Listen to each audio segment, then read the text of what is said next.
Hey everybody, what's going on? Hexlex here. Got another Master Duel video for y'all. So today we're going to be taking another look at Adamancipator. I know some of you are probably just so sick of me playing this deck all the time, but what can I say? It's honestly just my favorite deck right now. I think it's nuts. Block Dragon is a totally fair and balanced card. Wink, wink, nudge, nudge. No, yeah, I'm not kidding anybody. Not even myself, no.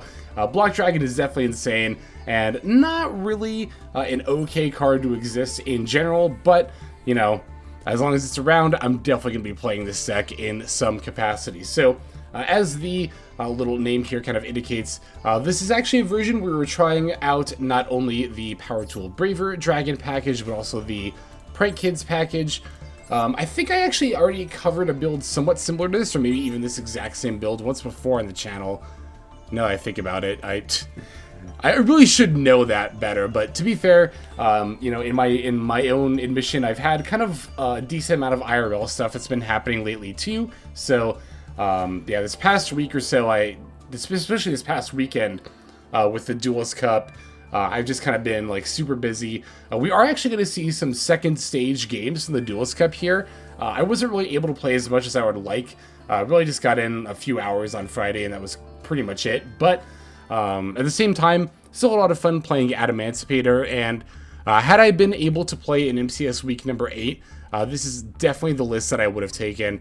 I'm still contemplating if I want to bring something similar to this week's MCS number 9, but we'll see. I'll do a little testing, you know, of course talking with other duelists and whatnot, and we'll figure it out. But as far as this build goes, I feel like the advantages that the Prank-Kids engine does offer is pretty great.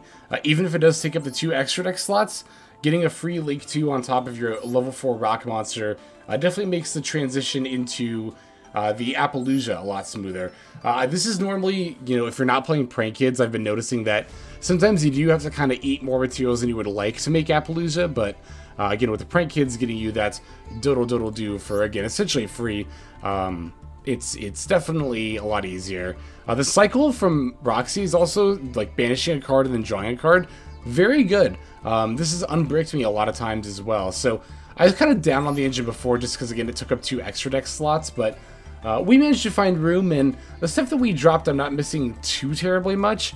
To make room for Braver, again, we had to drop like the Boarload Savage Dragon, although to be fair, it was definitely not as often. It's not that often that you make Boarload Savage Dragon, especially if you're not running the Prank-Kids package, and I think the power that Braver offers is definitely worth it. We're actually going to see a game here where we kind of just pull off a classic Braver combo. I definitely, you know, I've seen some people ask like exactly how you summon Braver in this deck. The most common way is with the Awakening of the Possessed Nefariouser Archfiend. This card's effect allows you to tribute a spellcaster and a level 4 lower earth monster to special it from the main deck. It can actually special summon itself from the main deck, which is not something a lot of monsters can do. And then when it does get sent, special summoned rather, you can special any level 4 lower monster from your graveyard, and then you negate its effects. So I've used this in the past to make Chaos Ruler with, where is it, Ze Amin. But honestly, the main use of it is to make the Power Tool Braver. Normally you will use the Nefariouser with the Analyzer, a level 4 tuner there. There are some other like kind of corner situations where you can end up making it, like you know, Ze Amin plus Raptite is something you could do in theory, or like Ash Blossom plus Raptite, again in theory could happen, but more often than not, it's most likely going to be Nefariouser bringing back the Analyzer there. And of course, what we're doing with that is we're equipping the Smoke Grenade and the Rod of Silence Chaos, both to the Power Tool Braver. The Chaos will negate and destroy the Smoke Grenade. The Smoke Grenade will then trigger in the graveyard, allowing us to look at our opponent's hand and then discard a card. And the cool thing too is that if you have Baron out, you can do that again during your opponent's turn after they draw. During the standby phase, you activate Baron's effect, you sack itself, bring back that Power Tool Braver Dragon. That's going to allow you to re-equip those cards. Once again, the Chaos will destroy the Smoke Grenade, you'll look at your opponent's hand, and then you get to rip a card. And the cool thing is, Braver Dragon also has a monster effect negate as a quick effect by sending an equipped spell to the graveyard. So it's not completely irrelevant to have up during your opponent's turn. You send that Rod of Silence and you can negate the effect of, it doesn't have to be a monster on the field, but you do get to negate that monster's effects. And as a fun little bonus against Runic, sometimes the Rod of Silence can actually keep Runic spells from doing much to your Power Tool Braver. But that's an extremely corner case, and definitely not the main reason you run this at all. It's obviously to destroy the Smoke Grenade, which, I mean, come on. I managed to pull this out of some legacy packs. There's no way I could not, right? So, yeah. Let's just go ahead and break this list down card by card, because like I said, I don't think it's that different, if it's different at all from the last variation of this I showed. So, yeah, we'll just go through it card by card, and then we'll take a look at some gameplay. So, we are on 3 Maxx, 1 Prank-Kids Dropsies, 3 Adamancipator Seeker, 3 Adamancipator Researcher, 3 Cartorhyn, the hidden gem of the Seafront, 3 Ash Blossom and Joyous Spring, 3 Noh P.U.N.K Ze Amin, 3 Gigantes, 3 Koa'ki Guardian, 1 Revival Golem, 1 Tackle Crusader, 3 Prank-Kids Rocksies, 2 Adamancipator Analyzer, 3 Koa'ki Supplier, 3 Rockband Xenoguitar, 2 Keldo the Sacred Protector, 1 Mudora the Sword Oracle, 2 Kelbek the Ancient Vanguard, 2 Agido the Ancient Sentinel, 1 Awakening of the Possessed Nefariouser Archfiend, 1 Noh P.U.N.K Deernout, 1 Block Dragon, 3 Noh P.U.N.K Foxy Tune, 1 Nibiru the Primal Being, 1 Foolish Burial, 2 That Grasslick Screener, 1 Smoke Grenade of the Thief, 1 Rod of Silence Chaos, 2 Emergency Teleport, and then 2 Called by the Grave. It's going to round out our 60-card main deck. For our extra deck, we're playing 1 Adamancipator Risen Raptite, 1 Adamancipator Risen Dragite, 1 Chaos Roar, the Chaotic Magical Dragon, 1 Power Tool Braver Dragon, 1 Baron de Fleur, 1 Gallant Granite, 1 The Zombie Vampire, 1 Prank-Kids Meow, 1 Prank-Kids Doodle, 1 IEP Masquerena, 1 Asa the Earth Charmer, Immovable, 1 Sprite Elf, 1 Nightmare Unicorn, 1 Appaloosa Bow of the Goddess, and then finally 1 Access Code Talker. So there's our list. Let's look at some gameplay. So our first game we're going to look at today is going to be a bit of a shorter game. It's going to be against another 60 card deck. I think it's an Adamancipator mirror. I don't recall off the top of my head, and of course, as you know, Duelist Cup games you can't save, however, or you can't view the opponent's decks if you save them. However, it is going to be another 60 card deck, and even though this is going to be a shorter game, this is actually something that happens kind of rarely, believe it or not, where you actually get a clean Braver Dragon on the opponent. So let's go ahead and take a look here so we can kind of show off this play a little bit. I'm going to start off with Koa'ki Guardian here, and then special summon my Adamancipator Researcher. Definitely want to establish the Guardian first, so that we have the monster negate up, as opposed to one of these other rock monsters before specialing the Researcher. Now we can proc our Researcher's effect. It's going to reveal the top 3 cards. Hoping we hit here, but we actually end up whiffing, so that's really, really not good. Obviously, that's not good, but it's definitely not the end of our plays here. Fortunately for us, our opponent doesn't really seem to have any disruption in hand, so I'm going to sink our monsters into Raptite. I normally don't like to get rid of Koa'ki Guardian. I'd much rather keep it around to protect against like a Nibiru or some other monster disruption from hand, or even just have going into the opponent's turn. It's a very nice negate, even in addition to Appaloosa. But here, if we have absolutely no option, I'm definitely fine using it to make Raptite. As you can see, this will eventually lead to us being able to Gallant Granite for Block Dragon. That is always going to be the most important thing. And honestly, I will make riskier plays if I think it's going to lead to us getting to a Block Dragon. So one more thing I wanted to point out super quick here is that with Xenoguitar's effect, I actually ended up sending a Cartorhyn from my deck to the graveyard. Normally, if I don't need to send Block Dragon off of a banished Xenoguitar, Cartorhyn is going to be the next card I'll send, because it's actually good to not just have one of this in the graveyard, but even 2. I like having 2 because then you have 1 to have a water engrave for the, the Dragite, and then you also have another one to bring back, because remember, when you bring it back with its own effect, it'll banish itself when it leaves the field, and I've definitely had more than one game where I'm like, wait, why can't I negate with Dragite? Don't I have a water engrave? And it's like, no, you had a Cartorhyn, but then you brought it back and it banished itself. So that's just a little tip there. If you've already got access to Block Dragon and you have the ability to Foolish a rock monster, sending a Cartorhyn isn't bad. Well, if you also don't have access to Revival Golem, again, if I had Revival, not again, but if I had Revival Golem in my deck, I think I would have sent that to get another free body on board, but Cartorhyn definitely not a bad choice either. Here I'm going to add a Cartorhyn and use it to summon Analyzer, and then I also get to search up and summon a Seeker as well. So the conditions here are looking ideal in order to set up this Braver Dragon rip. I've got my Spellcaster monster on board in the form of Asa the Earth Charmer. If you're playing Fairy Tail Snow or Effect Veiler, you could also use those as well. And I just need to get my Analyzer in the graveyard, which I'm about to do here, in order to synchro for the Dragite. It's also nice that I just get to happen to be able to put up a Spell Trap Negate in the process as well.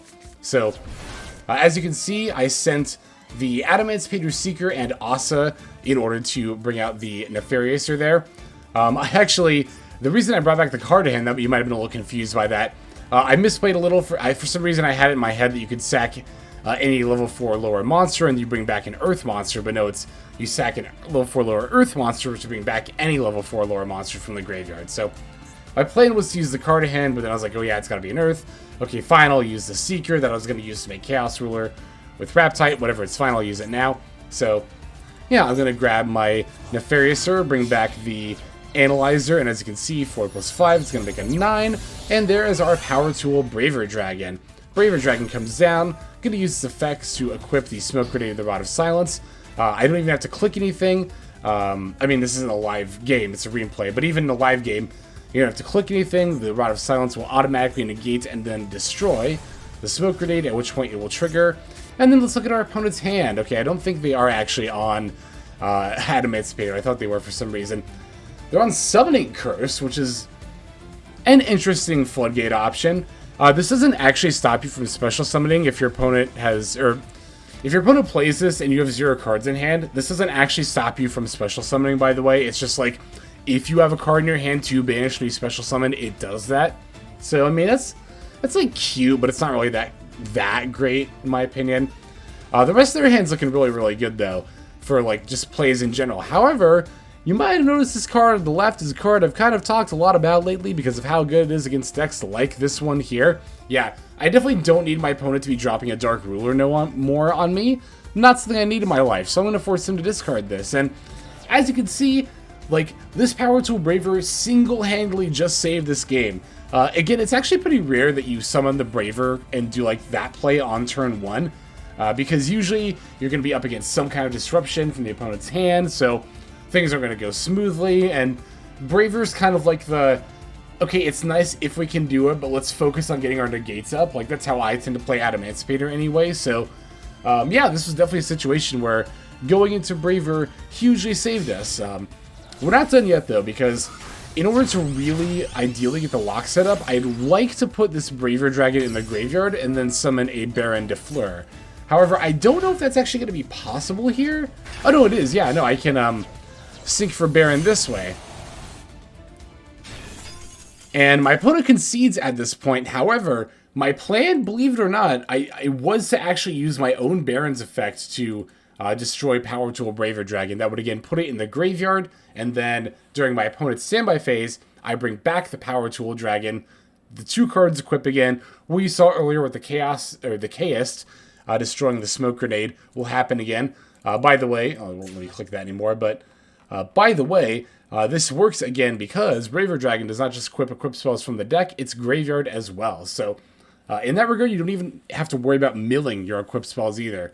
They can be in the graveyard and Power Tool Braver will still grab them. So if our opponent had top decked like another Dark Ruler no more, or some kind of board breaker, we could just answer that. We could get that out of their hand, or we could look for a piece of gas as well. But there is that game. Again, just wanted to show off, because we hadn't yet on the channel, I wanted to show off a clean win using the Power Tool Braver to hand rep. And this was a very good example, because again, we took out like the best possible card we could have here. So there's that duel. We of course still have more to look at though. Let's dive straight into the next one. Alright, these other duels, I have to admit, because I should really watch these Duelist Cup games, I know, before I sit down to record, but I never remember to do that until I've already started recording. So unfortunately, I can't tell you what deck we're playing against right off the bat, but we'll find out here in some amount of time, I'm sure. So I'm going to start with an emergency teleport.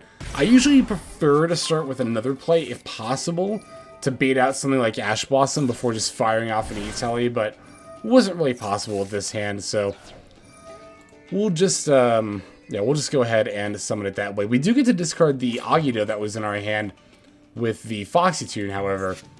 Knowing that on our end shows a few Earth monsters, including a Xenoguitar. Definitely cannot complain about that. Looking at our opponent's graveyard, looks like they are on Ancient Warriors.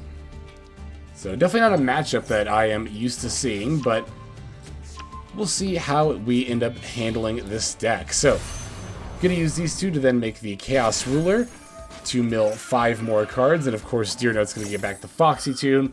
We all know this line. We've, if not played this line ourselves, had it played against us before. This is of course the Chaos Ruler into Zombie Vampire line. So we'll start with our Chaos Ruler 5. It's just going to end up milling the top 5, but that's totally fine. Chaos Ruler, more often than not, will just mill the top 5 cards of your deck. In Adamancipator, we don't have that many light or dark monsters to be able to grab. We don't have any dark monsters, I believe, in the main deck, actually, but that's fine. Milling the top 5 cards is definitely a-okay. From our opponent, we milled some going second stuff, including a very pretty triple tactics talent. I'm very jealous about that, not gonna lie. So let's go ahead and bring back the Seeker from our own graveyard. And then, of course, we'll start excavating. I see we hit at least a Cartorhyn, if not a level 4. You do typically want to hit and then summon a level 4 rock monster off of your Adamancipators, so that way you can go into a Gallant Granite more easily. Here, though, we hit a Cartorhyn, so I'm just going to go ahead and fire off my Prank-Kids line. Because I have a Supplier in hand, Rocksies plus Supplier is all you need to get to a Gallant Granite, and then you also get the Prank-Kids that'll do on top of that. Rocksies plus Supplier is actually by itself a full combo, depending on how many excavates you hit, of course, as always with Adamancipator, but yeah, definitely enough to get the job done by itself. So before I go into the Gallant Granite, I'm just going to go ahead and use my kind of loose end monsters, my spare stuff to make the Appaloosa.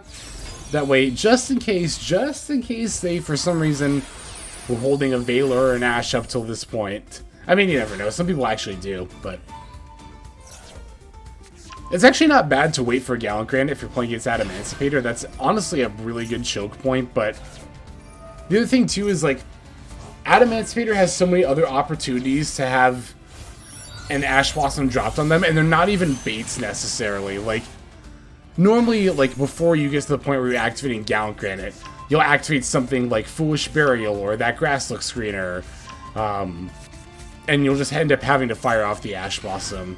Or, like, Emergency Teleport is the other one I was trying to think of. Or, like, maybe even Ze Amin's effect. I think those are all very valid Ash targets. So, it's not that most people misplay and don't hold... Oh my god, I need to phrase that. English is such a weird sentence. Jesus. Maybe I'm the one who just can't talk clearly. My main point was that it sometimes becomes a little bit difficult to... kind of like, oh my god, you know, I just totally lost my train of thought there. I'm so sorry.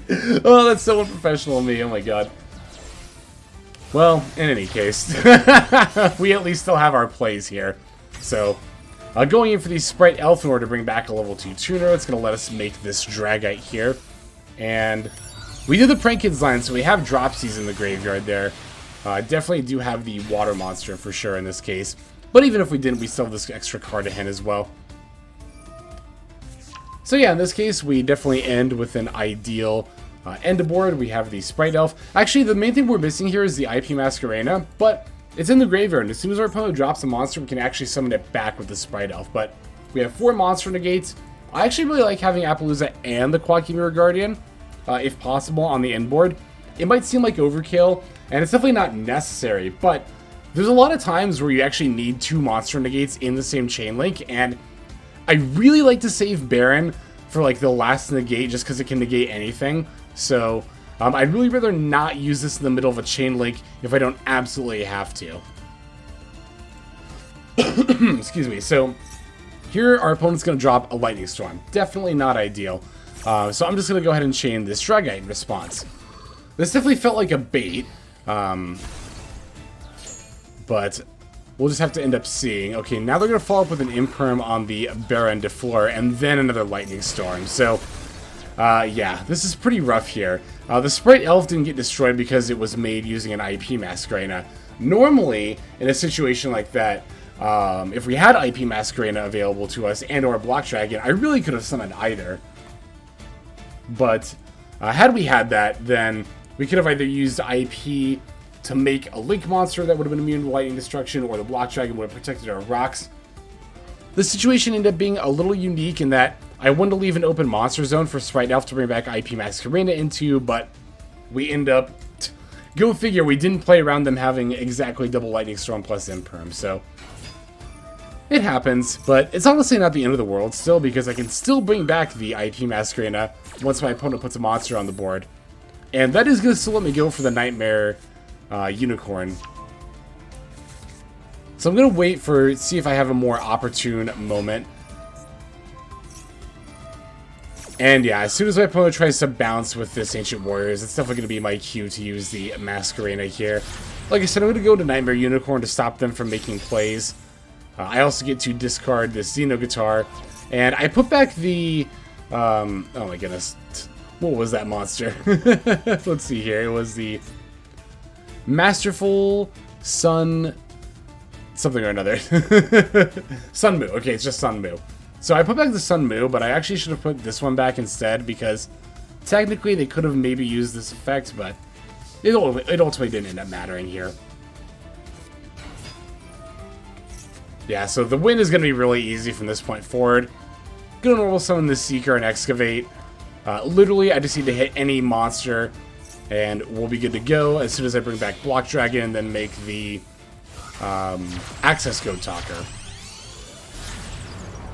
Yeah, 53 plus 25. We just need an additional 300 attack points in addition to like Access Code plus Block Dragon. So, again, literally any hit on the Analyzer would have done it. Even little Cartorhyn there. So, boom, there's the Talker, there's the Block Dragon, and then we'll let Cartorhyn finish up.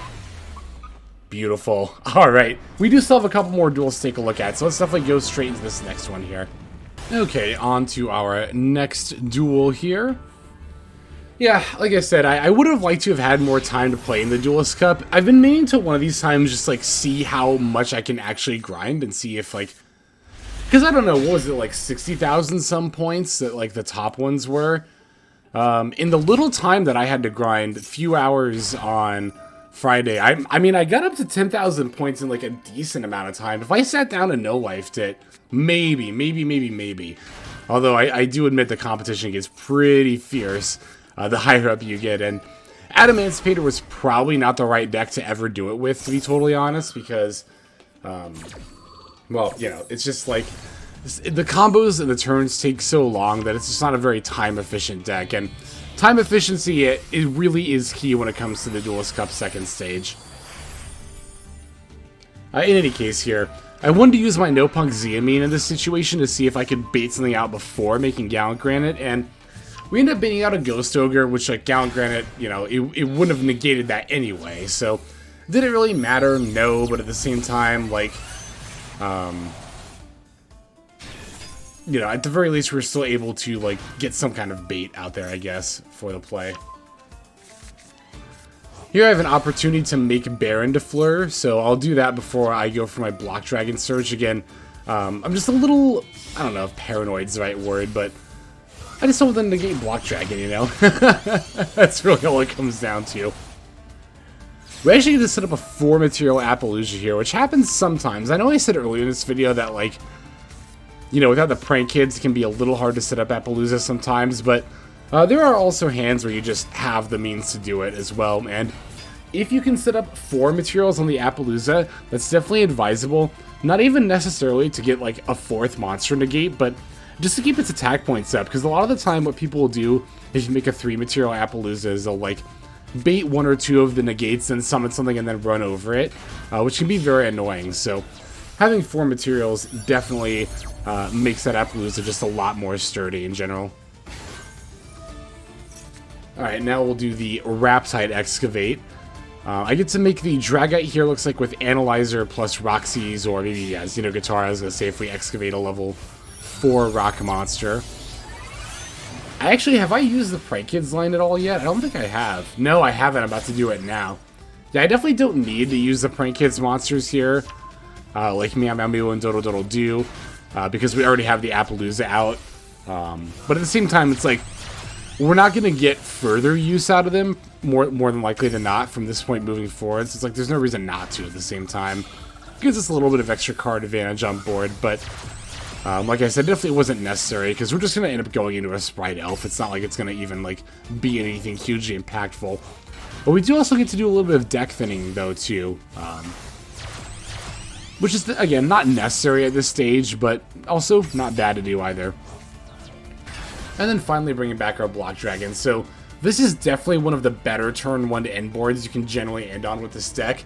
The 4 material Appaloosa, we have the IP going into the Block Dragon for the Nightmare Unicorn, or if we need to make like something big, we can make an Access Code Talker if we absolutely have to. We have a Spell Trap Negate with the Dragite, we have an Omni Negate in general with the Baron, and then we have a Sprite Elf as well. This can be useful for just generating a little bit more advantage. Of course, once we get the IP plus the Block Dragon off the field.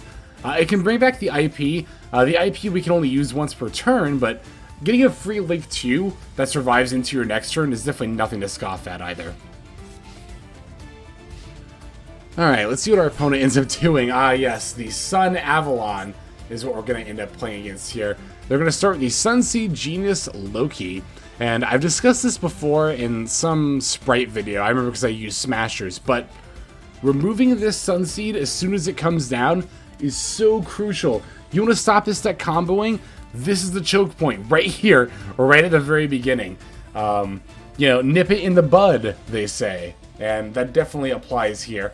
I'm going to chain IP Masquerader. My opponent's got a Ghost Ogre. That's absolutely going to earn an Appaloosa Negate from me, and my opponent fortunately doesn't have anything to stop that, so there goes the Ghost Ogre, and then, like I said, I'm just shotgunning my IP as soon as I see this Sunseed hit the board. Because I know nothing good is going to come from it. Nothing good will grow from that thing. Nothing good for me, anyway.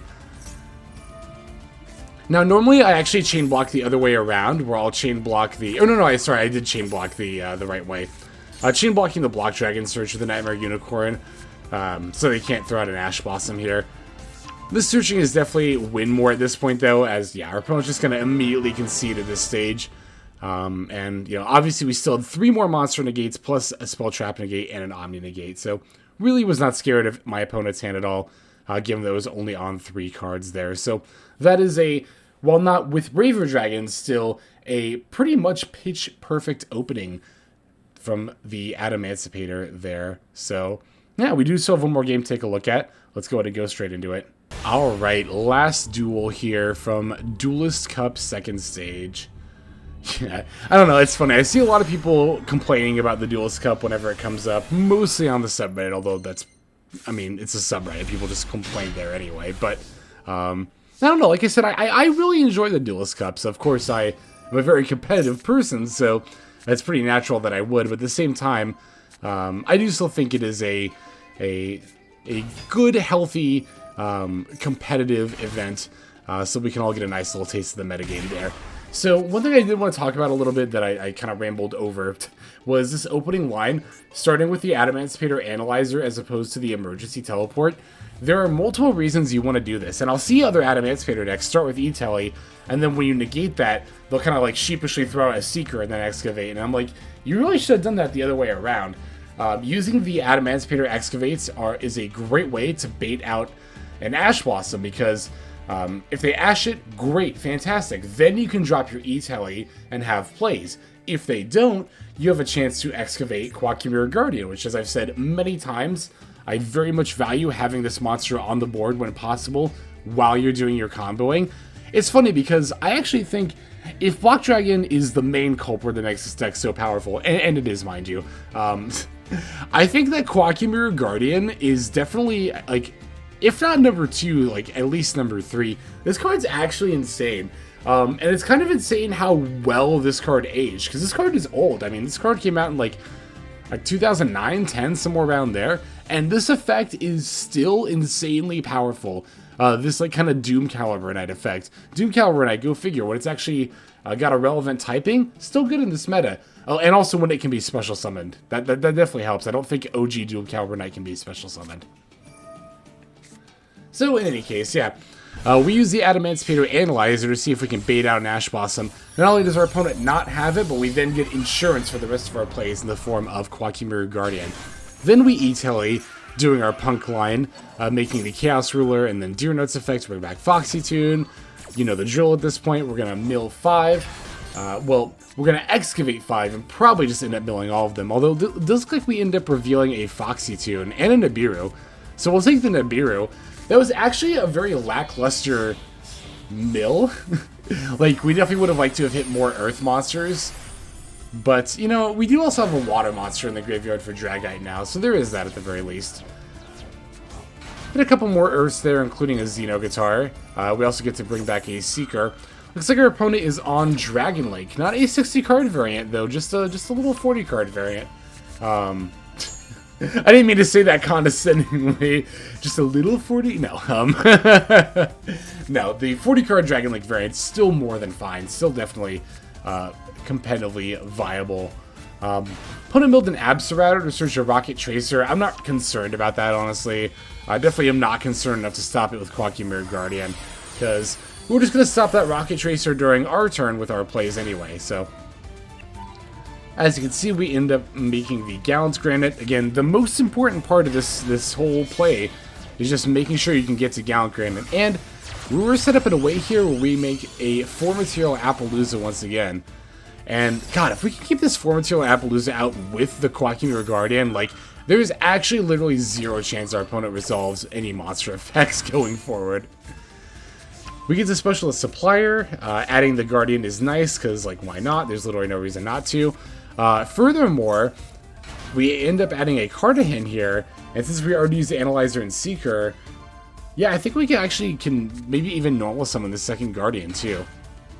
It's definitely more than a little win more at that point, but still. Alright, gonna make the Baron de Fleur next. And I think, you know, we actually could have made Braver Dragon here. I'm just assuming, like, well, yeah, because we have Asa. Yeah, I mean, we can make Asa with Cartorhyn plus the, yeah, so we actually did kind of miss an opportunity to Braver Dragon here, but at the same time, it's not super necessary. I tend to, like I said earlier in the video, I tend to prioritize setting up negates before going out of my way to hand up with Braver Dragon if possible. Alright, these two will make IP Masquerena now, and... yeah, then at that point we can just special summon the Block Dragon again. So, yeah, we actually, or I guess we can normal summon Koa'ki Meiru Guardian. Either way, really. Revealing the Nibiru that we already added to our hand, so our opponent already knows about it. So, yeah, this is another, you know, pretty much pitch perfect board here. Opponent's going to start with Dogmatica Adin? However you want to say it. Which I normally don't see people use. Well, I forgot they played this. This, huh, interesting. Well, in any case, oh, they're going to blow it up with Icy, yeah. They're going to blow it up with Rocket Tracer is the plan here in order to get the search. But before that can happen, I'm going to use my Nightmare Unicorn to shuffle back the Rocket Tracer. Or I guess not before it can happen. It's still going to happen, but at this rate now, my opponent doesn't have the Rocket Tracer on the field, which definitely makes things a little bit more difficult here. And also, because I discarded Tackle Crusader, I can flip this Dragon Monster face down, which means it cannot be used in order to make the, what is it, the Striker Dragon to start their plays. Who's going to try to throw out a quick launch? I'm going to negate that with the Dragite. I still have my Baron's Omni negate, so I'm not super concerned here. This Maximus I definitely could have let resolve. Like, I don't really care about sending 2 cards to my extra deck at this point. In fact, I think I could have just sent my Prank-Kids package, because I already have the Dropsies in the graveyard anyway, so it's not like that's really useful for much. So I wasted a monster negate effect there, or a monster effect negate there, technically, but at the same time, does it really matter? Like, I have 4. It could matter. I mean, it could very easily matter, but it's not super likely to matter. I'll negate the Natis, and opponent didn't even really try to use the Albaz, although no, they couldn't because they didn't have a normal summon, looks like. So we actually get to Grass, funnily enough. It's only going to be for like 3 or 4 cards, but actually it looks like it was for 5, and within those 5 cards we actually hit Kelbek and Agido and Xenoguitar. kind of wild, but we'll definitely go ahead and proc all those effects. I'm a-okay with that. We don't need this Nibiru anymore, so I'll just bin that. It was maybe a little bit risky to mill this Dragon Link deck, but at the same time, there were 40 cards, and I didn't really think they were gonna... I didn't think it was likely at all for them to have anything too threatening here. So at this rate, I'm just going to normal summon this Guardian and excavate with Dragite to bounce the rest of their board. I'm not even going to bother making access code. I'll just battle and then ultimately end up smacking my opponent for lethal here. Alright, so there are the duels. Thank you very much for watching all these games. I very much appreciate that. Let's go ahead and move now to our outro. Alright everybody, thank you so much for watching all the way to the very end of the video like this. That means a whole lot to me. Not just personally, but it's also a great way of supporting the channel as well. If you're interested in supporting the channel in other means, you can of course feel free to comment and or subscribe right here on YouTube. I'm always looking to the comments section. You guys leave some pretty awesome feedback as far as like constructive criticism goes when it comes to deck building, gameplay, channel content, all that stuff. So feel free to leave your opinion down there. I will be sure to take a look at that there. And then subscribing is going to be the best way to get notifications of when these videos drop. That does happen every day, by the way, so if you're looking for daily Master Duel content, you've come to the right place. And there are more places where you can get some daily Master Duel content. If you check out the description below, follow the top link over to my Patreon page. There for just $5 a month, which is as much as you pay for a booster pack. You'll find a lot more value than a pack full of filler over there. We've got some previews for content upcoming here on the channel. We've got some exclusive games that are only posted over on Patreon over there. We've got some Q&As, and then you can also have your name featured in this lovely credit sequence where I thank all of the people who are helping contribute over there on Patreon. It's a huge support to the channel, and it really means a lot as well. So thank you everyone who is donating that is featured here on screen. And again, you know, it's not just a pure donation. You do get some more daily Master Duel content over there just for being a part of the Patreon. But I think that's about all the time that I have for today's video. Once again, I just want to thank you so very much for sticking all the way to the end of the video. Again, it just means a lot, as I do put a decent amount of work into getting these videos out every single day. But that's about all the time that I've got for now. So without further ado, this is X-Lex. I'm signing out, and I hope you have a fantastic day.